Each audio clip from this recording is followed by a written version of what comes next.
welcome back to A Day in the Neighborhood. Tonight we have a very, very special guest, Senator Leland.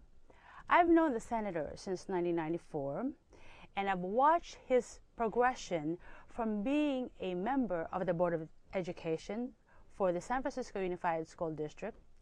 He did such an excellent job that the voters of San Francisco promoted him to the Board of Supervisors of the City and County of San Francisco. Then he was elected to the State Assembly, and now he is a member of the State Senate. Welcome, Senator. A lot of things going on in the country and in the state. President Obama had just managed to get his stimulus package through with the House of the Representatives and the Senate. But it seems that the budget of the state of California still seems to be in a state of limbo. I've read that the governor has furloughed over 200,000 state workers, and there's a lot of negotiations going back and forth between the governor's office and the legislature. There seems to be a $42 billion deficit. You are a proponent of economic development, of a job creation, and of course, education. What do you think is going to happen, and where are you in these negotiations? Well, we do have some difficulties right now. We are short about $42 billion, as you indicated.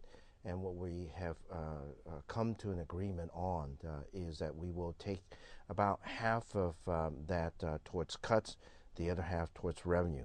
You mentioned the president and his stimulus package, in fact, passed both houses.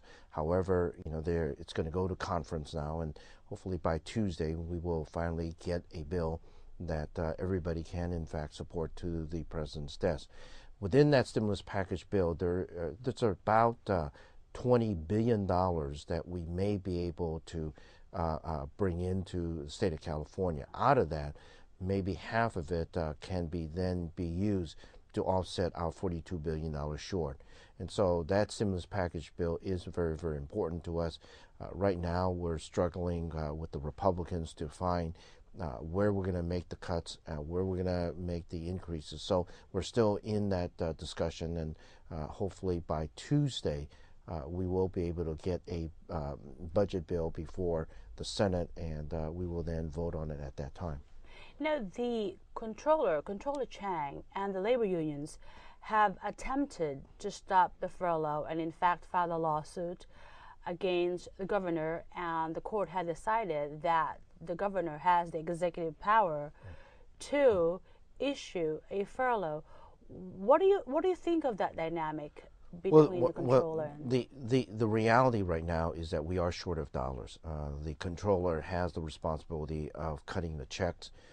He does have the legal authority to do that, but he needs the mandate from the legislature and the governor in order to execute his particular responsibility. I think that there is a difference of opinion right now whether or not the governor can in fact do that. The courts have already declared that he can in fact furlough employees. We don't like it, but the reality is that we just don't have the kind of dollars we would like. I think all of us would want the economy to be a lot better, but it is not, and we will need to struggle with this budget, this horrific situation for another 2 years. Right. Now, how about the governor also wants to extend the furlough to constitutional officers, the AG and so forth. What do you think about that? The governor does not have jurisdiction over those constitutional officers. They are an independent, separate branch of government from the governor. So he's going to really need to make his case in court that, in fact, he has jurisdictions over them.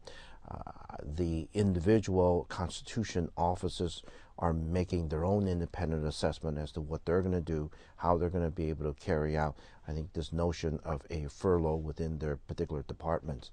But I think we've got to focus back on the budget, and right. The reality is that we are short about $44 billion, and we've got to look at ways to grow our economy, figure out where we're going to make the cuts, and then look at what kinds of revenues we can, in fact, increase. Now, what created this $42 billion deficit in your mind? About 2 years ago, we were monitoring, the Senate was monitoring our sales tax revenues, and what we found towards the latter part of 2007, that we saw a rather precipitous drop in our sales tax revenue. When we examined that precipitous drop, we found that they were really in the sort of high-end luxury items. And those are key indicators for us as to what the income tax roll is going to be, what is the business income tax roll is going to be. And what we were finding was that people were not spending any money, and when people don't spend money, then their personal income and corporate income are going to be down.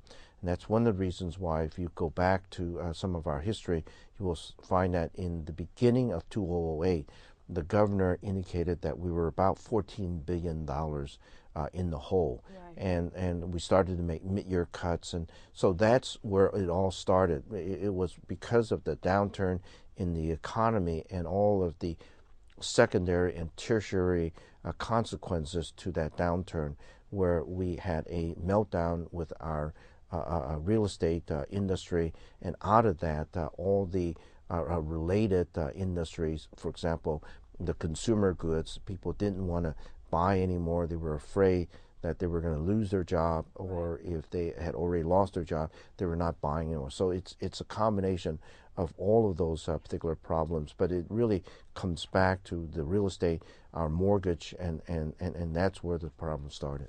Well, it seems that the rating agencies have just reduced the state's bond rating to almost, what, junk bond status? We are, in fact, California, in fact, is the lowest rated state in the in this union relative to borrowing. Part of it is that we have not been able to sort of deal with our structural problems, and hopefully with this particular budget we will be able to soften that a little, and I think you'll see then our bond rating go up. For the last umpteen years, we have not been able to raise revenue because we have in fact many individuals in the Senate who have signed pledges where they are not going to raise any taxes. So when you don't raise taxes, and you continue to have individuals who need services, seniors, the disabled, kids, they need help with their education, with their health care, with their housing. So we've got to somehow provide for them. And unfortunately, we've not been able to raise revenues to keep up with the demand. And that's one of the reasons why the Wall Street folks have rated us pretty low. I believe that with this new budget that we're hopefully going to vote on Tuesday, that we will be able to have some revenues that will take care of some of our structural problems. Now, the state of California, going back to history, has been one of the largest economies in the world. From the 5th, if I remember it correctly, to now the 8th, still the largest economy in the world. But we today are ranking the 3rd highest in unemployment. Well, part of the reason for that is that we are a large state. We have many individuals living in the state of California. We continue to attract many individuals coming into the state of California. So our economy is, while robust, it is extremely large, and that's part of the difficulty that we have, where so many individuals, when the economy is down, it's going to affect a lot of individuals. But I think you are also correct that we are a robust economy. While we do have this sort of economic slump, we do have our biotech industry, we have our service industry that continues to grow and continues to be a vital part of our recovery. And so that's two industries that we're watching rather closely, along with our agricultural economy. Those three are our linchpin in terms of our economic recovery. Now, how about the loss of jobs to overseas? As a matter of fact, a friend of mine had recently emailed me an article. Even IBM is offering their staff, they're laying off a bunch of employees, and those employees are given options that if they want to stay in IBM, they could choose to work in other countries like India, China, and I believe Brazil. So it's part of the job matching program that IBM has. I don't know if that also is true for other corporations, but is California facing a problem because of the exportation of jobs as well? We clearly have lost quite a bit of jobs in our manufacturing, Right. in our high-tech industry, because for many of these companies, they find that it is cheaper to export some of these jobs overseas. But what we're finding is that the quality of the performance of individuals in those outlining areas are not as good as our own employees. Right. I think the other is that with the service industry, that has really helped stabilize our economy somewhat. With our biotech industry, that's also helped to stabilize our economy. So while we are going to lose some jobs because of the global economy, the globalization of our economy, we are developing more and more niche types of jobs, right. High-end jobs, and that I think is going to help continue to keep our economy in California rather robust. Right. Now, you are from the city of San Francisco. You're representing San Francisco and parts of the peninsula. San Francisco is facing a $556 million budget deficit. Do you think San Francisco deserves to get any help from the state, or how does that factor in? Well, San Francisco has been blessed by rather a tremendous representation in the past.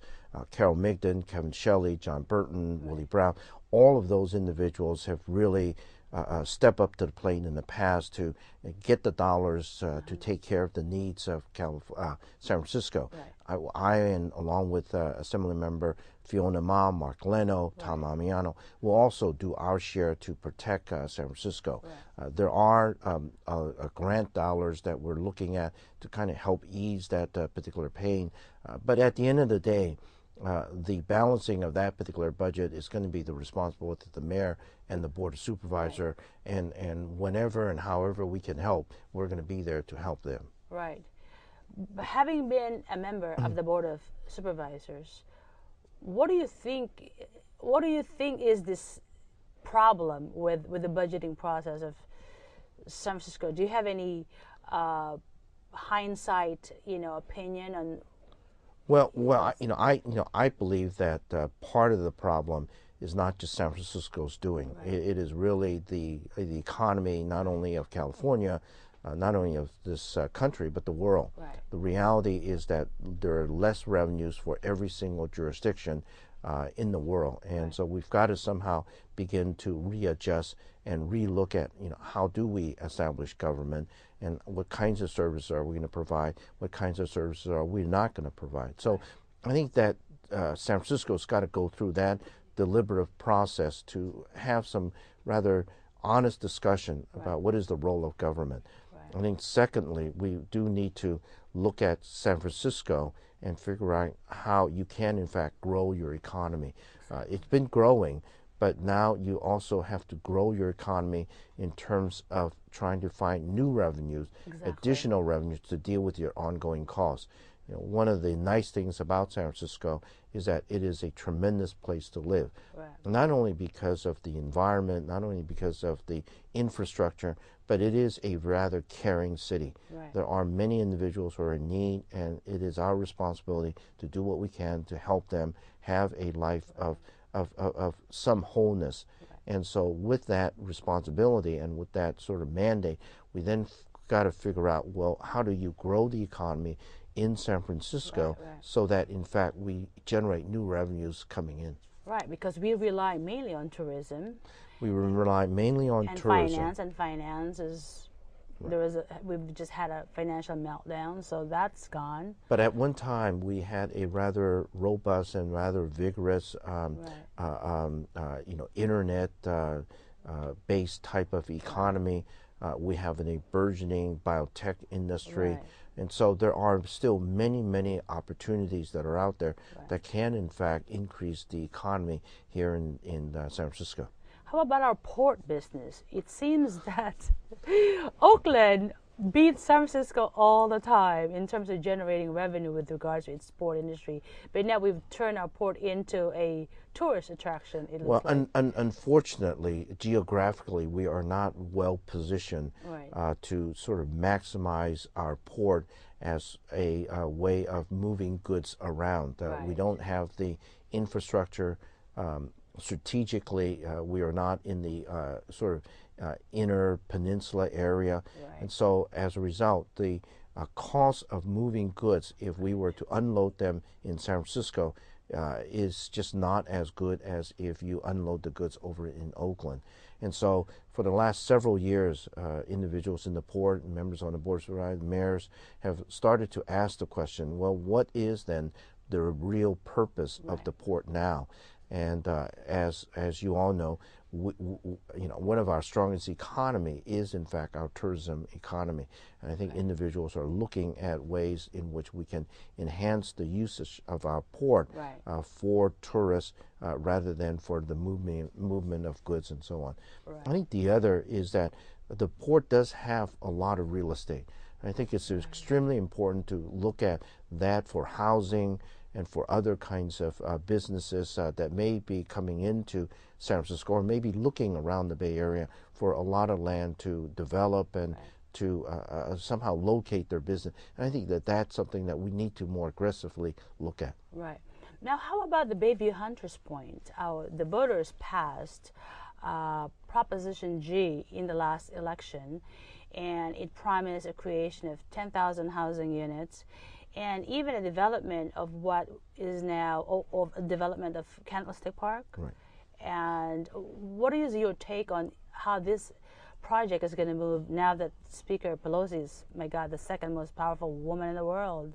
Well, unfortunately, with the downturn in the economy, particularly in real estate, it is a struggle for many companies now to move forward with their development plans. And I would imagine that Leonard is going through their deliberate process as to, what is feasible, what works, and so on. I think the other is that, don't forget we still have a football stadium out there, and we need to look at, how do we keep that stadium so that it is an attraction or a venue for a variety of different attractions. So I think that there's still a lot of hope and a lot of promise out there for the Bayview Hunters Point community. Do you foresee it happening in the next 5 years or no?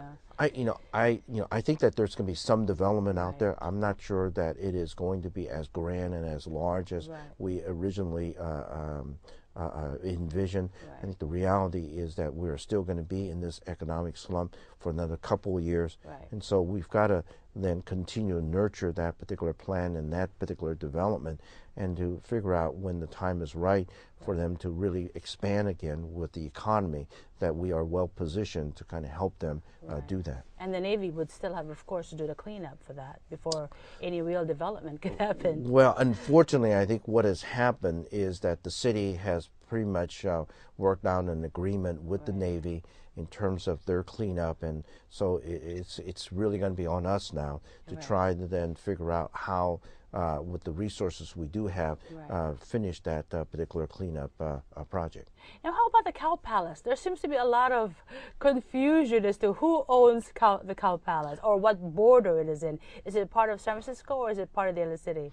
Well, technically, Cow Palace is a state of California property. Oh, okay. It is owned by the state. It is located in the jurisdiction of Daly City. Okay. There's a slither of property that is in the border of San Francisco, but most of the property is really within the jurisdiction of Daly City.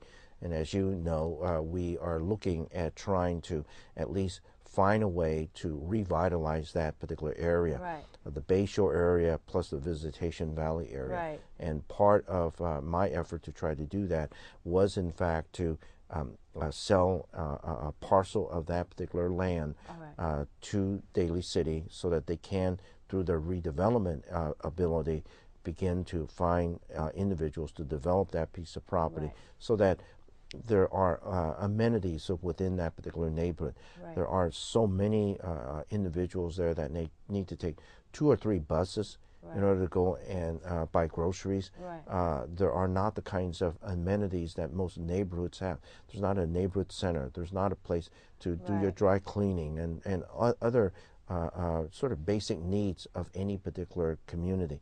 And so one of the things that I'm looking at is to try and find a way to allow Daly City to develop a portion of that particular property. Right. And so we'll see how that goes. So what happened to the Cow Palace then? What's the plan? Well, Is there any plan on you know, it? initially we did look at a bill that would sell all of that property. I think that there's a lot of sentimental reasons Including why. the building? That's so old. Well, there are a lot of individuals who feel rather sentimental about that, and so we have now scaled down our bill. Instead of the entire piece of property, it's just an upper parking lot, about 13 acres, and so we're hoping that we will finally get this bill passed and get the governor to sign it, and so that's what we're working on right now.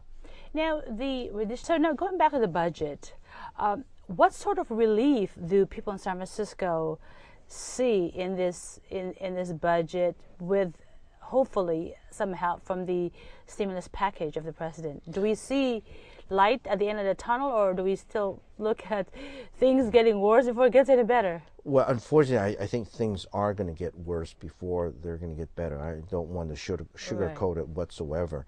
I think the reality is that we really have to sort of button down the hatch and really take a hard look at our economy. And Right. the stimulus package will help somewhat, but it will not help entirely. Right. There are dollars within the stimulus package that's going to come directly to San Francisco. Right. For example, the Doyle Drive and some of the infrastructure projects will come directly to San Francisco. There are other dollars that are going to go to Sacramento, and from there we can then allocate those dollars into San Francisco. So there are a number of different avenues for San Francisco to really get a good share of Right. that stimulus package, and we will continue to work with the local representatives here to make sure that they get their fair share. Right, right. The unemployment insurance that's being paid out by the state right now, it's pretty humongous. There has been a loss of 500,000 jobs in December, and then I believe January as well. That's correct. So how much is this burden on the unemployment insurance for the state? Well, it is a large. It's much more than we had anticipated. Because of our budget problem, the federal government is coming in and helping us make some of those payments. Once the budget is passed in Sacramento, we'll be able to take back some of that responsibility. Right. But it is a major cost center for us now, given the fact that we are looking at more individuals who are going to be unemployed in the state of California. Right. So it is a tremendous burden that we have to still carry out. Right. Now, there's a lot of foreclosures, and it seems that the bleeding on the foreclosures hasn't stopped. Is the state looking at how to stem the continuous decline of market values and, of course, the foreclosures that go along with them? Unfortunately, the state of California does not have the capacity in order to do that. Right. I think that's where the stimulus package, the federal stimulus package, is coming in to try to deal with that.